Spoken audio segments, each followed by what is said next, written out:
This is Authorhood with Sarah Reed and Jessica Payne.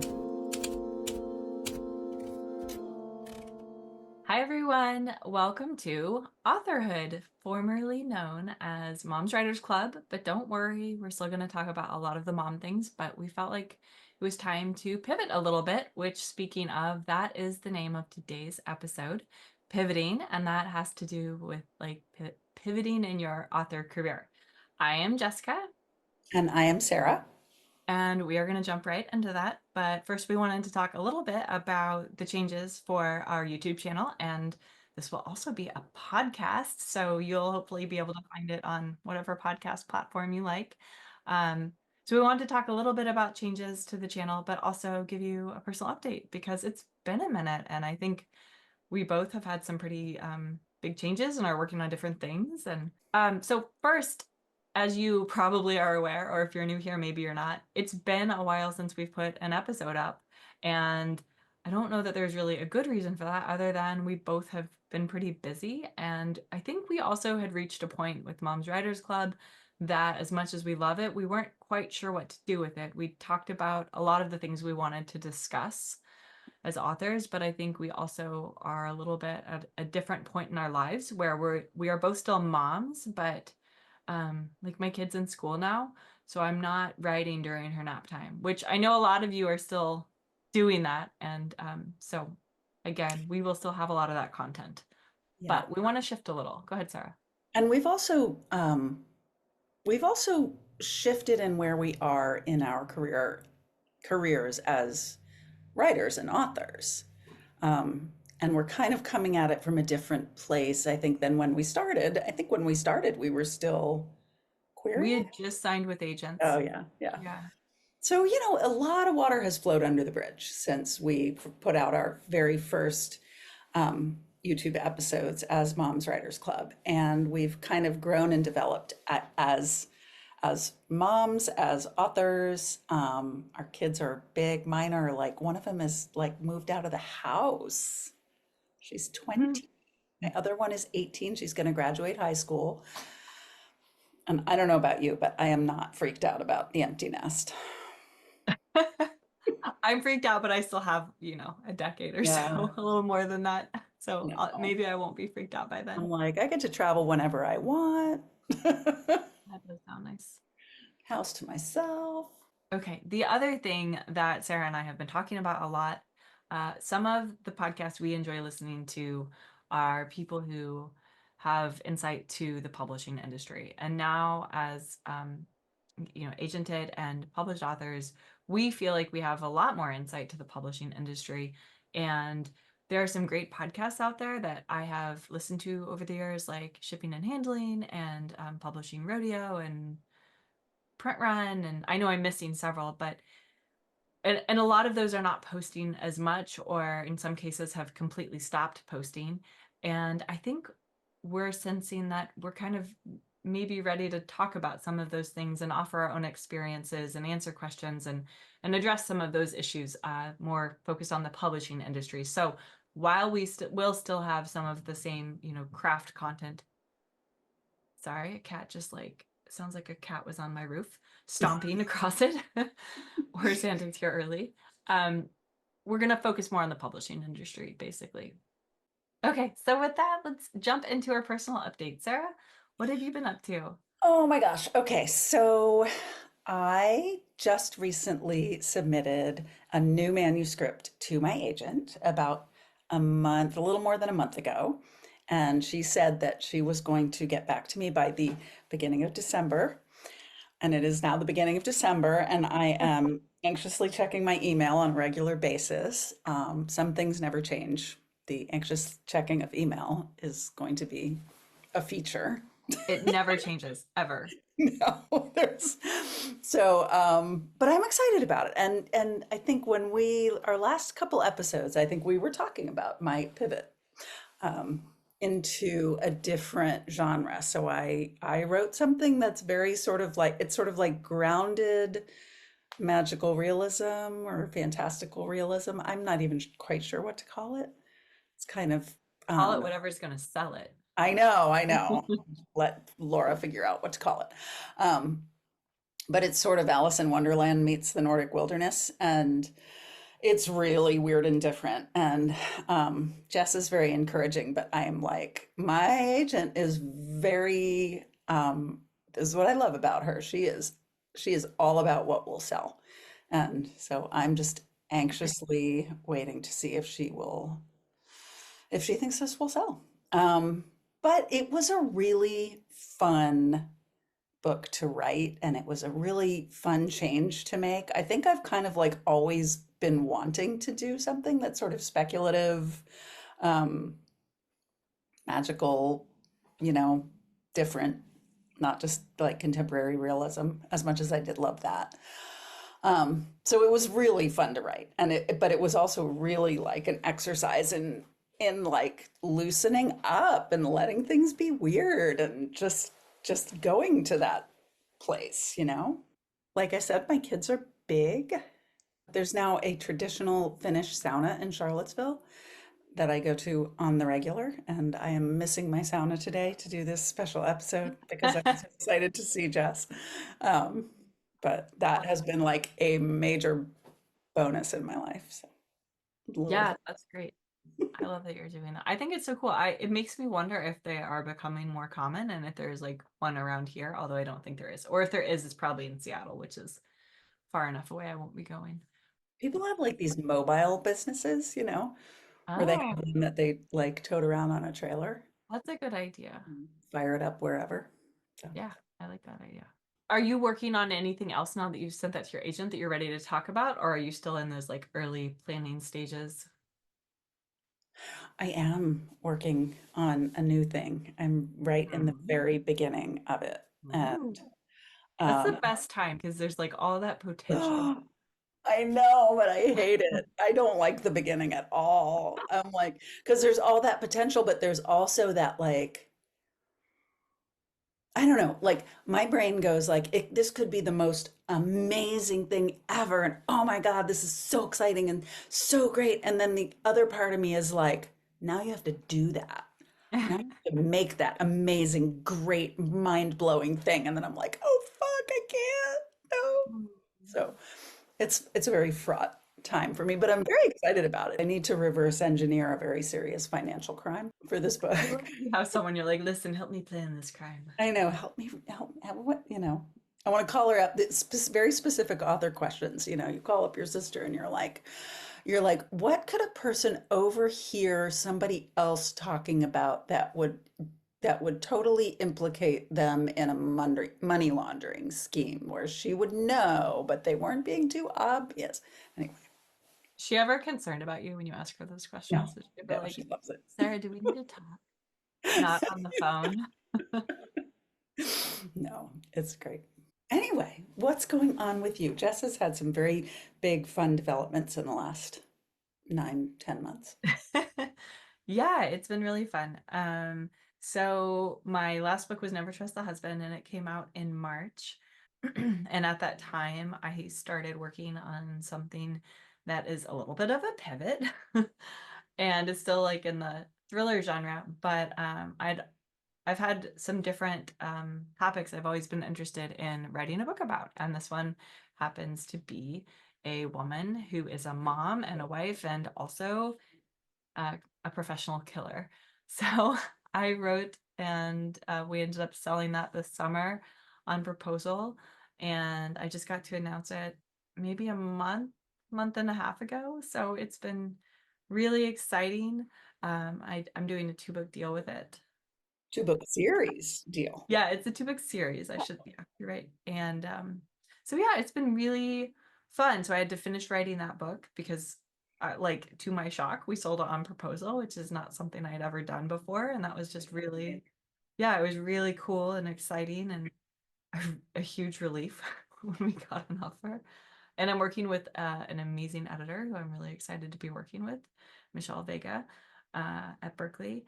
And so, yeah, I mean, this has just been such a fun series to write. It's a lot lighter than the psychological thrillers. It's not as light as Finley Donovan, but so it still has a lot of that like dark humor that I think is just my brand. Like I don't think I can get away from that.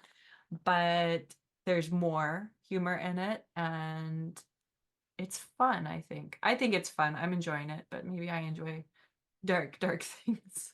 But yeah, it's about a woman who is a mom and a wife and an assassin, and she has basically disguised herself as a mom and a wife. Like this, person you'd never suspect is actually a hit woman. And then she wants like a bigger job, and they give her one, and it happens to be to kill her husband, which throws her whole life into chaos. So I've been working on that, and I actually just started writing the second book. I'm still waiting on edits from my editor for the first book, and we will have to do an episode on this, Sarah. I've never, like, before I had an agent, I did write books that I was like, oh, I could totally see having a second book in a series or a third book, but I've never actually written one, and it is a whole different ball game. You think it will be easier because you know the characters, but writing a second book is really hard. Yeah. Um, this is probably the hardest book to just get started that I've had in a long time. And now I'm writing it, and it's going well, but I'm also like, ooh, this is going to be a beast to revise. Mm. So I'm hoping it's not as bad. What's like the main thing that's hard about it? I think part of it is that I knew so specifically the plot of book one. And I think because we sold it on proposal, I wrote the initially first 50 pages, and we perfected those pages. Mm. So I sent my agent the first 50 pages, and we made some major developmental edits to those first 50 pages. So I knew exactly how certain things were going to be set up, and I knew that they weren't going to change unless, down the road my editor wanted those things changed, which so much is established in the first 50 pages that Yeah. that made writing the rest of the book easier. And because I knew that that's what that stuff was, and that it was like not going to change, at least not until we were in edits with the publisher, that it just like made it easier to change. Whereas book two, like that's the other thing. My process has totally changed now. I have like a 7 or 8 page synopsis for it. So like I know what happens. I know what my plot beats are, although some of those are changing, and that's fine. But it just feels more amorphous. It doesn't feel as solid. So Mm. like I'm approaching the 40% point now, but I'm like, ooh, I might need to go back and change this or change that. Whereas before I was like, this is the chunk of pages that are out on sub, and this is how it's going to stay, at least, for the time being. Yeah, the other thing is you think you know the characters, and you do, you know who they are, but because you have this thing called a character arc, and your character has hopefully completed at least a part of it in book one, they have a new character arc for Okay. book two, and that feels incredibly different to write because you think you'll be like just back in the game like you were in book one, but it actually is very different because now they want something different. Yeah. Now, they're striving towards something different, which changes the whole vibe of the book. So you're like, is something off, or is this just the vibe of book two? And I have to go back and think about some of those early series I read, and it's like, oh yeah, it's okay for the books to have slightly different vibes. That's a Mhm. normal thing. So some of it's just wrapping my head around it. And I've talked to a couple of authors who write series, and they're like, oh yeah, good luck. It's Yeah. gonna suck. And I'm like, thank you. That makes me feel so much better. In fact, the first author I asked, she was like, oh yeah, it just pretty much sucks, and it gets harder with more books. Yeah. That's so interesting because my husband reads all these like crime novels, and they're all these series, like like 6, 7, 8 book series. Yeah. And I'm like, oh, wouldn't it be so great to just like stay in the same world and not have to reinvent the wheel every single book, and you know your characters, and you know your setting, and you know your voice and everything. And then hearing Jess write this My book two. question about the books he reads though is that there are different types of series, and in Yeah. some of them the character doesn't change. They're Yeah. all like you could read book five first and it wouldn't matter, Yeah. whereas like others like they change over time. And I wonder, That may be the case with that. it makes me also really appreciate those authors that have written 8 or 9 books in this series and their character has changed over time. Yeah. Because I just can't imagine. It's really impressive. So anyway, Sorry, mine is going on. My update's going on a while. So that is my big change. I'm starting to look at what I'll do next after these two books because it'll be a while before they come out, and therefore I know whether there will be a third book in this series.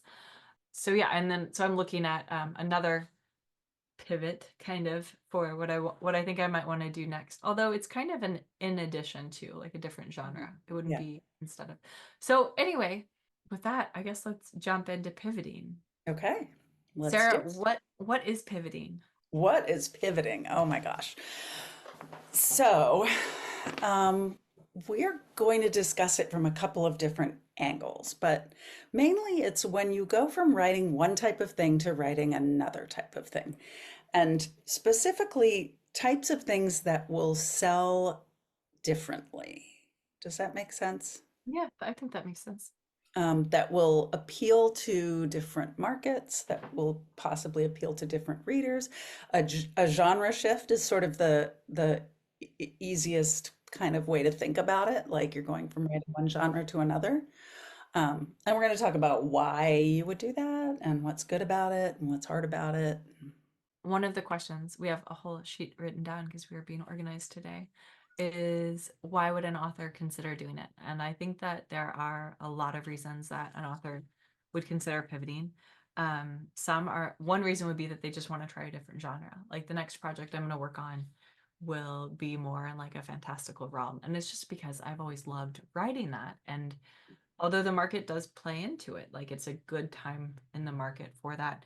And then the other main reason would be that they need to change due to the market or due to their sales. Yeah, so there's sort of the, in a way, sort of the voluntary versus involuntary pivot. I like that. Not that, so I am mid pivot. And so when we were our last few episodes, I had submitted, so I wrote two contemporary, realistic, quote unquote, women's fiction books that sold to a big five publisher and got published. And I had an option on my contract, and my publisher declined to keep me for the option. And I had a mediocre sales record. And so I had a long talk with both my editor and my agent about kind of what to do next. And they were both like very kind and lovely about it. And they were like, this is not about you as a writer. This is not about the quality of your books, all that stuff. They were like, it's just, market is the market. And you might want to try something different. And I was like, oh, fuck. Okay. Guess I'll try something different. There are different kinds of pivots. So my first four books are psychological thrillers. I know that psychological thrillers are really hard to sell right now. So while I wanted to stay in the thriller arena, I wanted to do something a little bit different, something a little more commercial, and something that I knew was more likely to sell now. And that's something that was a conversation that was had with my agent. So that is one kind of pivot. They have a lot in common. Like, there might be different reasons that you choose to shift what you're writing, but a lot of those reasons overlap. I mean, Jess pointed out earlier when we were talking that like women's fiction is not selling that well right now, so it's not just me. Um, I might be looking at a pivot into something different anyway, just because it's hard to sell. Yeah, I mean this is like a little bit playing devil's advocate, like with the option if women's fiction or book club fiction was like the hottest genre right now, it's more likely they would have taken you up on the option, Yeah, for example. So true. it can be different things that would lead an author to do a pivot. Like this is what I have heard from someone else, so I'm pretty sure this is true though. Like Riley Sager is a thriller author, and my understanding is that Riley Sager used to publish under a different name in a different genre, but Mhm. it wasn't working. So they pivoted, and now they're like this very famous, thriller author. And now they're kind of pivoting more into like having a speculative edge to a lot of their stories, Mhm. which is also what's growing in popularity right now. Um, which is good for me because that's the direction I'm pivoting into. Yeah, so I guess our point is it can be for personal reasons, like related to your own career, but it can also be because the market is changing. And Mhm. you might be changing proactively as you see it change. Like there are many authors who have been publishing for decades. And I remember being, 20 and seeing them write in a new genre and being like, oh, that's weird. But I'll read it because I love the author so much. Like Charlene Harris has written in a couple of different genres. Like she's the author who wrote the series that became True Blood, the TV show. But her earliest books were just straight up mysteries. But Mhm. the whole urban fantasy thing was really taking off, and she was one of the leaders of that. But she pivoted into that genre, and, ended up writing True Blood effectively. So it can be a really good thing. And then I think there are also times that people just want to try something different. And then there are authors who never pivot, like Stephen King, we were talking about. But he also has that name that it doesn't matter how popular a book is or a genre is at that time, like people are going to buy it because he's Stephen. Right. I mean, there are authors who are so successful in their genre that then they can try something different if they want to, Yeah. without, giving up their cred as a whatever, as a horror author. I have a hard time saying that word, I horror. do too. Every time I say horror Horror. into my phone using Siri, it writes out horror every time without a doubt. Voice to text danger. Yeah, I know. Sometimes I just want to send it so I can be like, that was voice to text. Wasn't that funny? There are some good things and some not so good things about doing a pivot. We're gonna talk about the good things first because we will try to be positive. One of the good things about pivoting is that you can potentially access a whole new readership. People who are into one genre, who might not have been the readers for whatever you were writing before. Yeah. And that's Abs- fun, right? I mean, then you're like getting into a whole new world. So the other thing, shall we move on to our next bullet? Yeah. Okay, and this is so funny to me. So, like, one of the reasons you might consider a pivot is to overcome a poor sales record. So here's the reality for in publishing is that you are better off as a debut than you are as an author with a couple of books out that haven't sold well. It is much, it's easier to sell. Publishing loves a debut. They love something new that people haven't seen before, that they can be like, oh, look, we have this shiny new thing, right? Um, It's like starting a new book. There's infinite possibility. Yeah, they don't know how well you're gonna sell, so like debuts get some of the biggest advances because they don't have a sales record. yeah. And what's weird about this is that this is not about readers. This is about book buyers. This whole overcoming a poor sales record thing. Readers sort of don't. So here's my take on it: is that readers sort of don't care. There's not. It's not like somebody is not going to read a Sarah Reed book because they're like, oh, well, she wrote that other book I didn't read, but it didn't sell well, so she's probably not very good and blah de blah. Like readers don't Yes. know that. They don't care. Um, who cares are big book buyers. Yeah. They can look at your sales record and they can be like, nah, we don't want to buy a bunch of books from this author whose last book didn't sell very well. And we could be talking like didn't sell very well as in sold 4 or 5 thousand copies. We could even be talking didn't sell very well as in sold 50,000 copies, but it wasn't.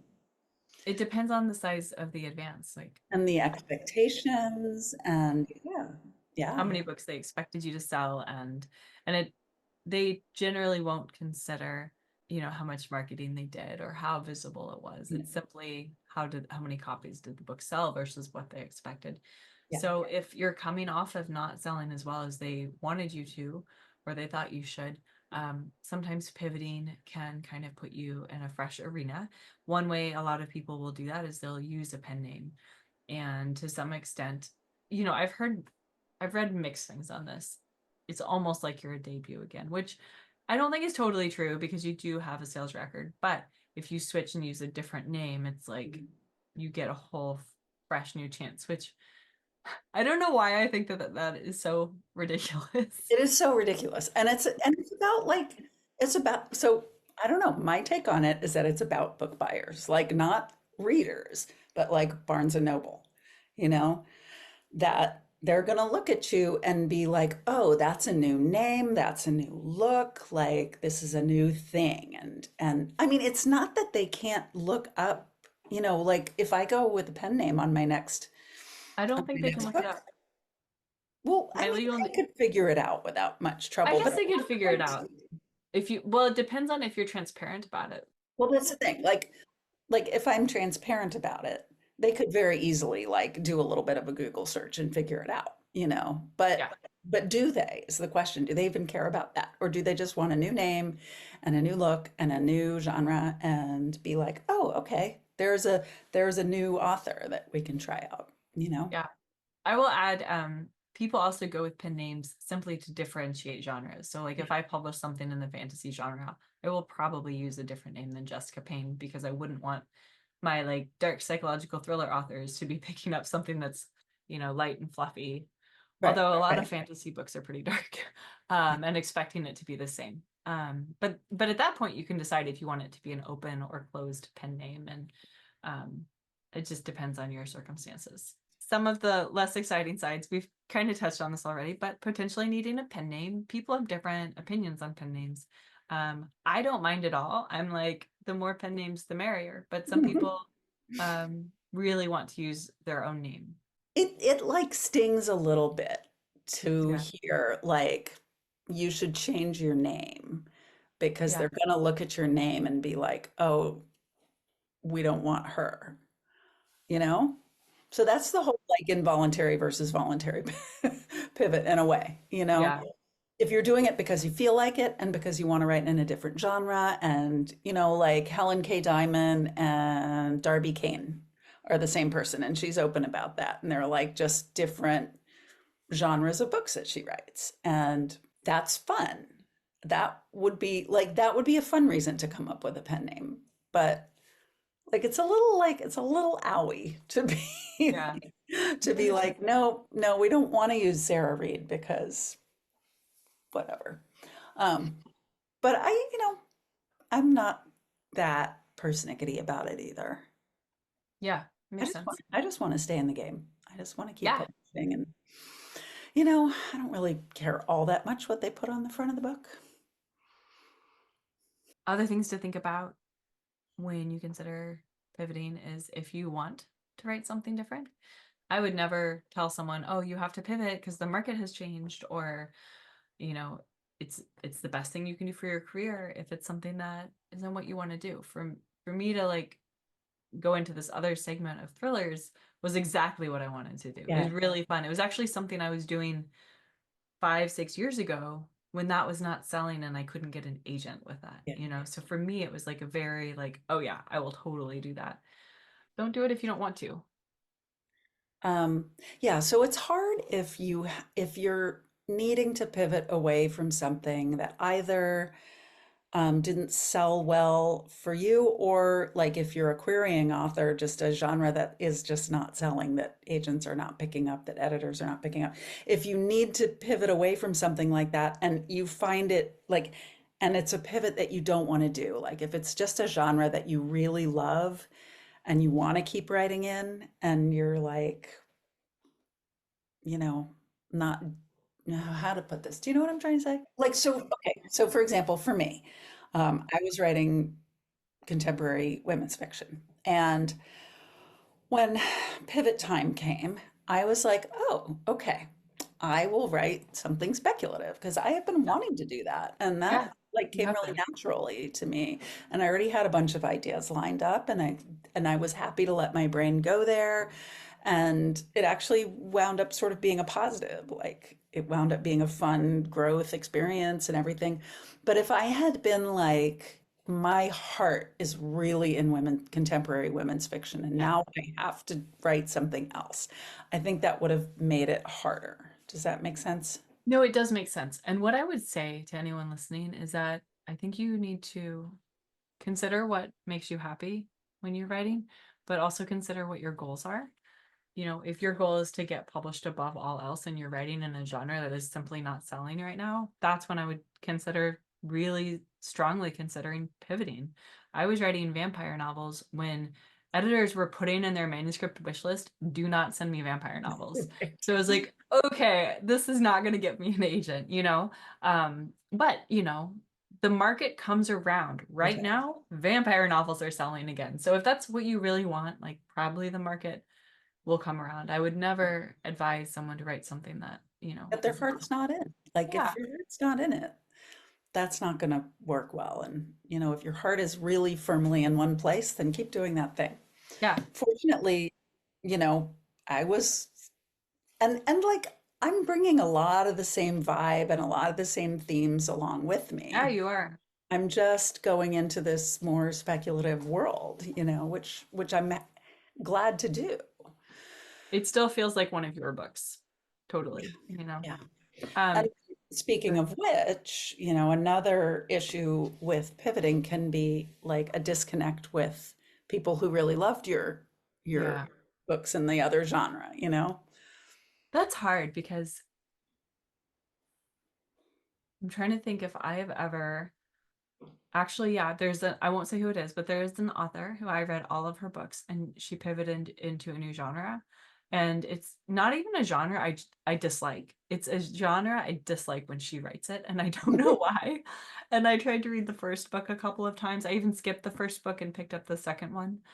But I also think that's a good reason to consider having a pen name. At least Mhm. to like, even if Yeah, everybody knows you're the same person, to signify that, okay, these are my, whatever genre books instead of my other genre books. I think like it for you, your readership would come along with you no problem because they're so similar. It's in some ways still that like strong feminine book club fiction just set in a more fantastical world, which I think is a great way to like be pivoting but bringing your readership along yeah, with you.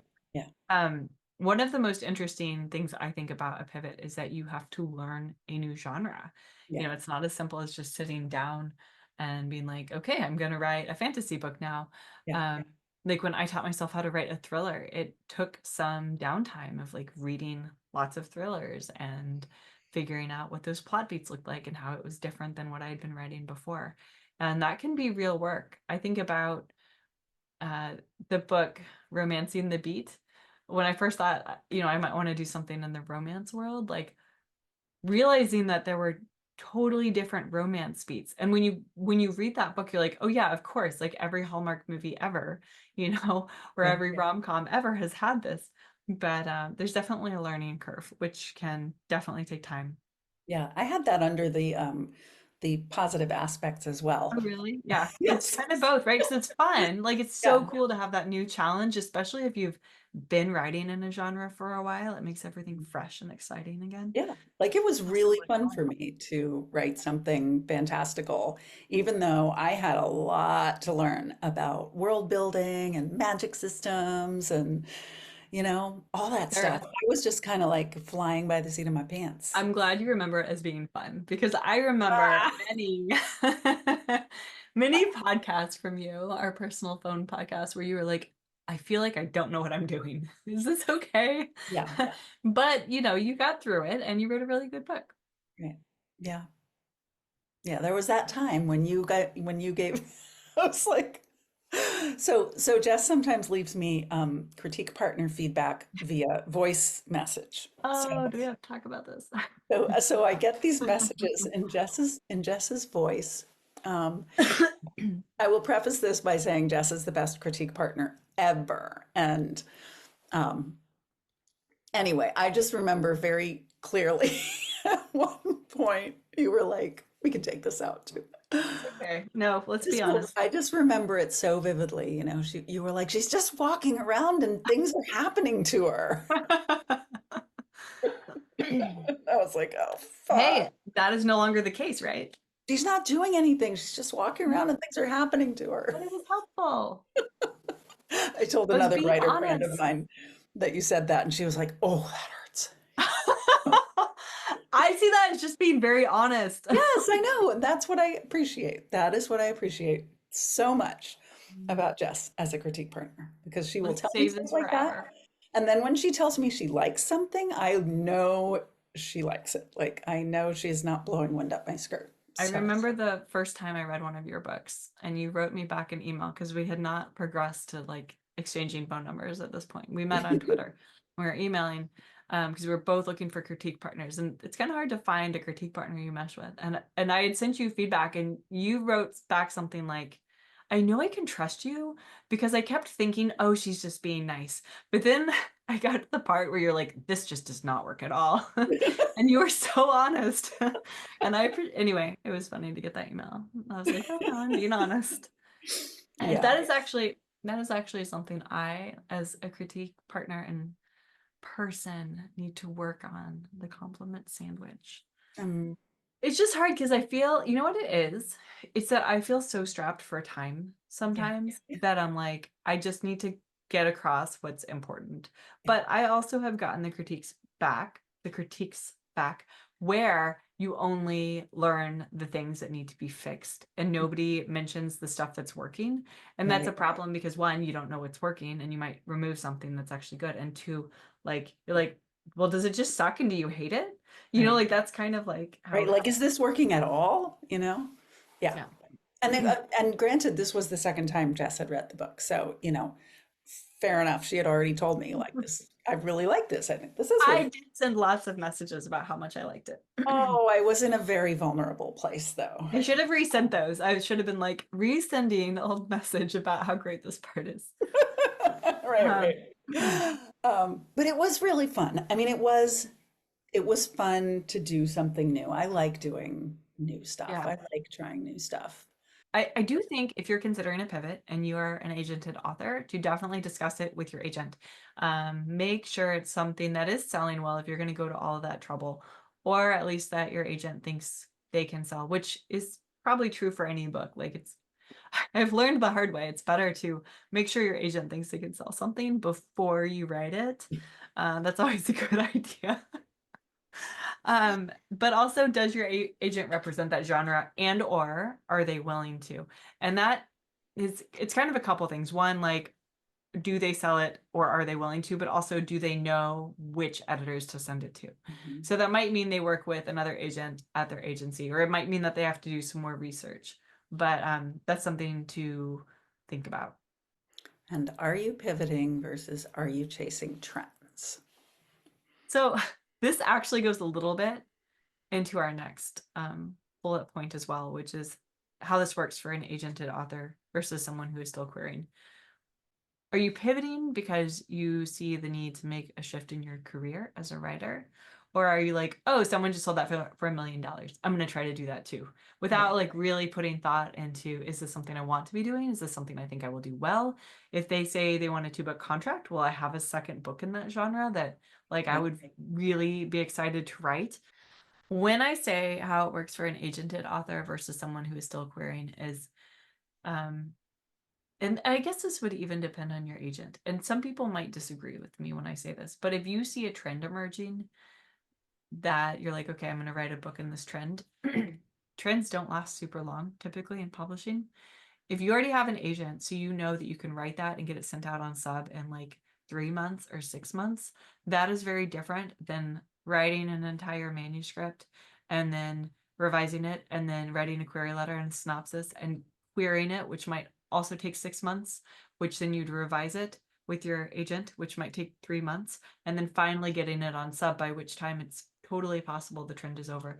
So I'm not saying don't write it or don't pivot, but just kind of be aware of where you're at in your career and if it makes sense for you to do something. And is it a pivot you really want to make, or are you chasing what you think will sell? Yeah. And there's a big difference um, between seeing a book on the shelves that's been published and talking with your agent about what they see being the trends that editors are buying at the moment, Yeah, right? because that's 2 years apart. Yes, that's a much shorter time frame. Like whatever is like the big trend on the shelves right now is all written 2 years ago, easily. Yeah, Was purchased at least 18 months ago. yeah, Um, and chances are extremely good that editors and publishers are onto something new at this point, you know? However, if you're talking with your agent and they have a line on what editors are currently looking for, then that could be something that then, you spend 6 months writing a book and then they're still looking for it.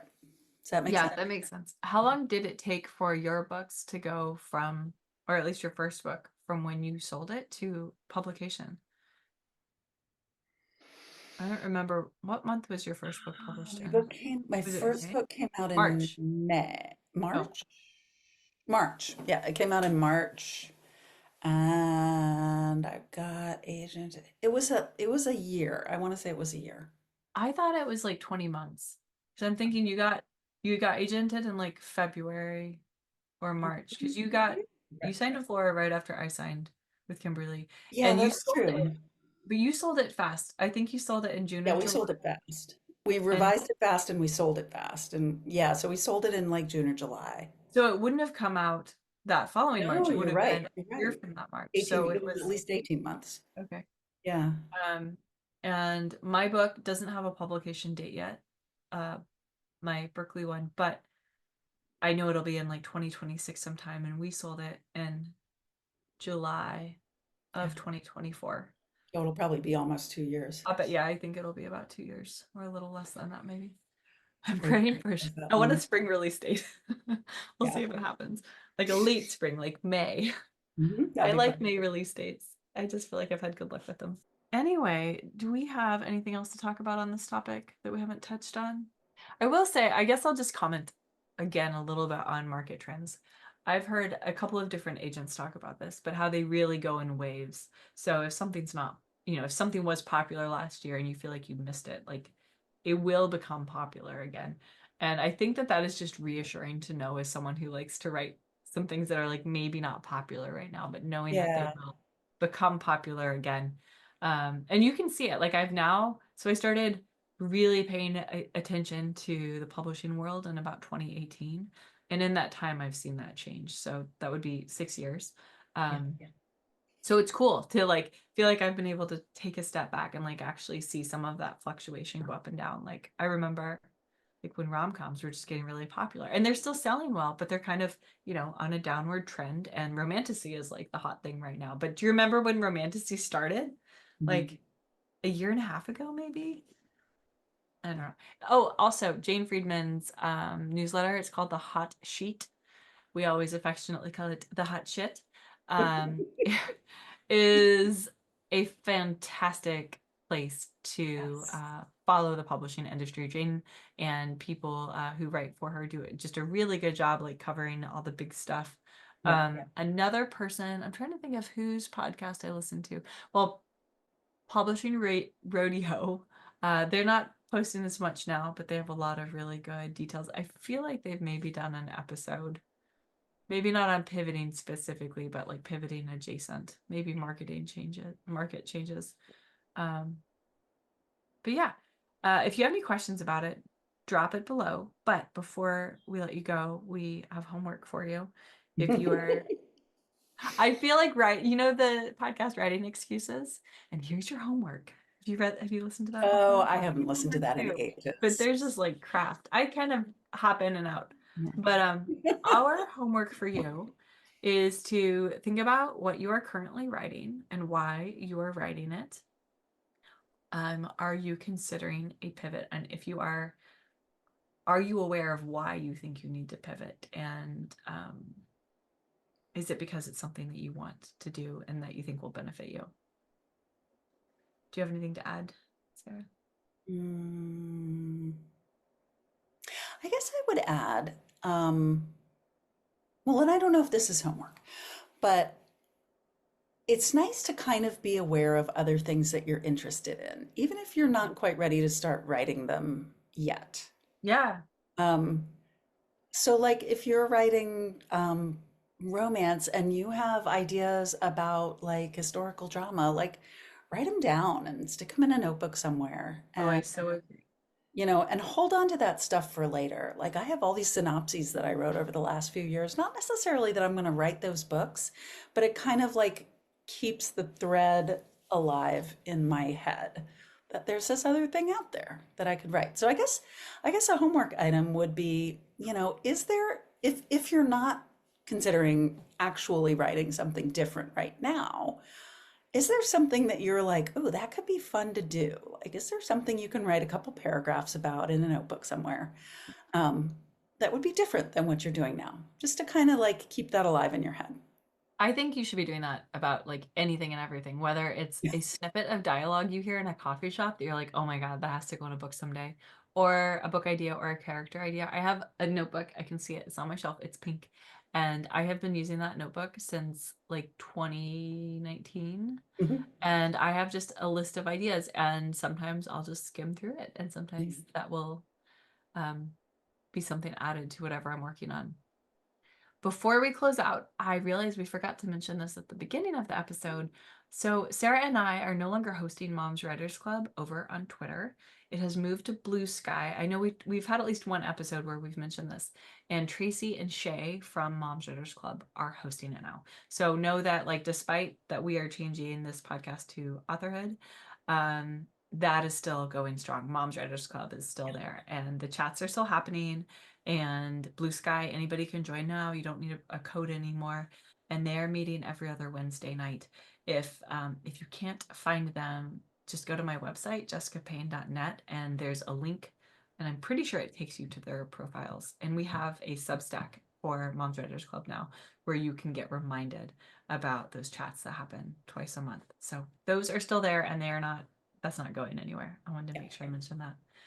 But anyway, we will be back in a couple weeks. I don't think this is going to be an every week podcast because we'll never actually do that. We're going to try for once or twice a month. Feel free to find us pretty much on any social media. I think we're both on Instagram fairly regularly. If you have any specific parts of publishing you'd like us to dissect or discuss for you, just let us know. You can find me on Instagram at jessicapayne.writer. And I am primarily on Substack these How are days. you? Okay, that's I fair. I've left Twitter entirely. I'm on. People DM you on Substack though. Yeah, you can do DMs on Substack. Okay. I mean, I'm on Instagram, Threads, and Blue Sky. I'm not on Blue Sky except for Mom's Writers Club, though, really.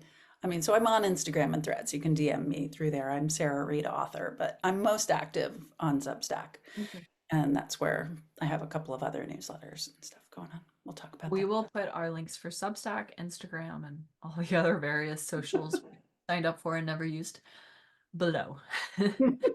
Thank you for joining us. We will be back in 2 to 4 weeks with our next episode. All Bye. right. See you next time. It's like